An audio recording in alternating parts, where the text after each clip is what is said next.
Hello, and welcome to another episode of Storytime. Today's story comes from my collection, Traveling Left of Center and Other Stories, and it's called Anything Can Happen. Where are my keys? Charlotte always put them on the hook right by the front door. It was the same procedure she followed each night when she came home from work. First, before she'd even go inside, she'd check to make sure the door was locked, that she had bolted it securely against any intruders when she left that morning. Then she would unlock all 3 bolts, slip inside, and quickly lock them behind her before hanging her key ring on the small brass hook next to the door frame. Only then would she set her handbag on the side table and hang up her coat before looking around to make sure everything was where it should be. Sometimes, if the day had been particularly stressful, she would even go back and double check, just to make sure that the door really was locked and the keys were really where they belonged, that they hadn't somehow disappeared from their appointed location. And yet, this morning, the hook was empty. No key ring hanging there, no keys on the floor, or in her purse, or in her jacket pocket. It took her nearly 25 minutes of increasingly anxious searching and feverish speculation. What if she had left him in the lock outside her door? Might someone even now be carefully, quietly, turning the key, releasing the bolt, preparing to come in, before she finally located them? A place for everything, and everything in its place. Her mother had drilled into her years ago, and Charlotte had to admit that it made life so much easier when things were kept where they belonged.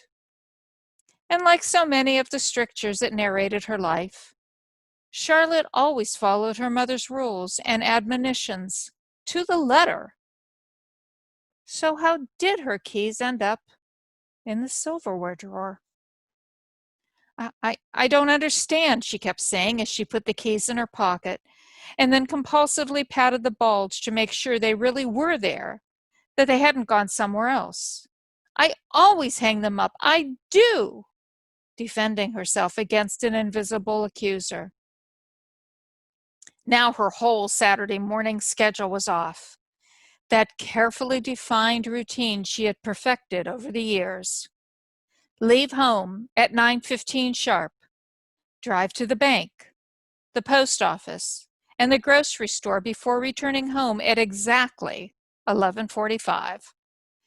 Then, after allotting another 10 minutes to put away the few items she bought, a quart of organic milk, a loaf of whole grain bread, 3 kosher chicken breasts, and 1 Spanish onion, she would make a peanut butter sandwich to eat exactly at noon. No jelly, though. Jelly was too unpredictable. It seeped out the sides, dripped off the corners, and in general made such a mess that Charlotte had decided several years ago that it wasn't worth the trouble. It wasn't that she didn't like jelly. A long time ago, it had been one of her secret pleasures. She loved the way the syrupy liquid would gently envelope her tongue with sweetness and slip into the space between her teeth and the inside of her cheek. Sometimes, hours later, she would slide the tip of her tongue into the corners of her mouth, seeking that last bit of fruity flavor. But that was when she used to buy it, eat it, enjoy it. She wasn't sure when she had stopped or why. When she tried to remember, all that came to mind was her mother's voice. Sugar is bad for you. It'll rot your teeth and upset your stomach and make all kinds of nasty bacteria in your intestines. Now, every time Charlotte passed the jam and jelly aisle, her mother's words filled her mind the way the fruit used to fill her mouth.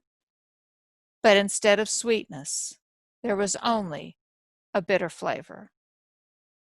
So that is a brief excerpt from Anything Can Happen. As I said, it's from my collection, Traveling Left of Center. I don't know if you've ever had a situation, one of those days that we say everything is going wrong. It's like from the very simplest of things, the toothpaste tube is empty and we could have swore we had another one in the closet. The tire looks a little bit soft on the car. There's a accident on the freeway and that's going to slow us down. We're going to be late for our appointment. It's just one of those days, and you go, what else could happen? Anything can happen.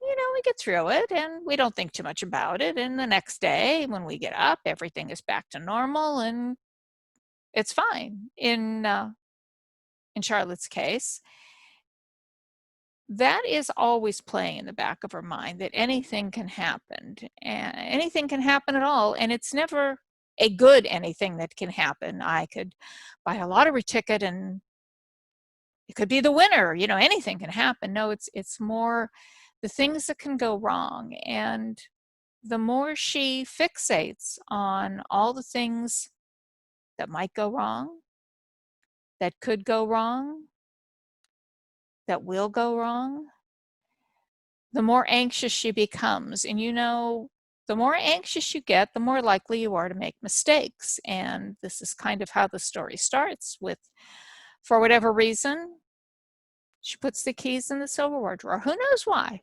I mean, we've all done strange things anyways, but in Charlotte's case, it is a symptom of something bigger.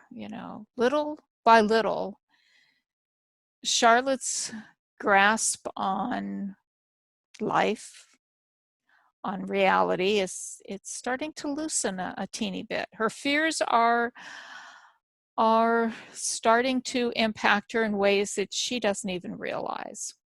You know how when you get really scared, your hands get clammy with sweat?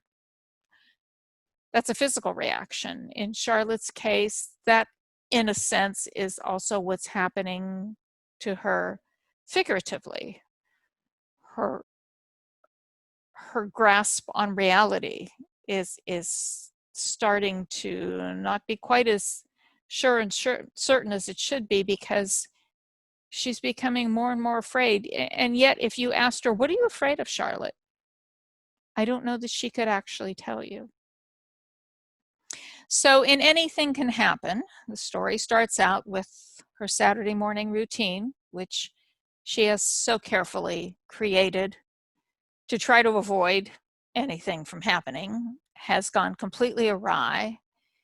And the rest of the story follows Charlotte as she tries, with very limited success, to get a hold of the routine, to get things back to where they need to be. And you'll have to read the story to find out what happens. Does Charlotte is she able to get all of her errands run? Is she able to make it back home on time? Does anything happen? As I said, it is from my collection, Traveling Left of Center and Other Stories, which is my first collection of short stories, which has other odd stories in it and some funny ones too. But in this particular case, this story is definitely an odd one, a different one, and yet I'm sure if we think about it, we either know someone who to one degree or another is like Charlotte, a little bit, having a little bit of a hard time with life. And maybe for that matter, there are times in our lives, certainly, as I'm recording this, we're still dealing with COVID. I'm sure there are times when we start thinking anything can happen, and the anything is not a good thing. So that is today's episode of Storytime. I hope you will come back and listen to another one and see what you think, see if you like them.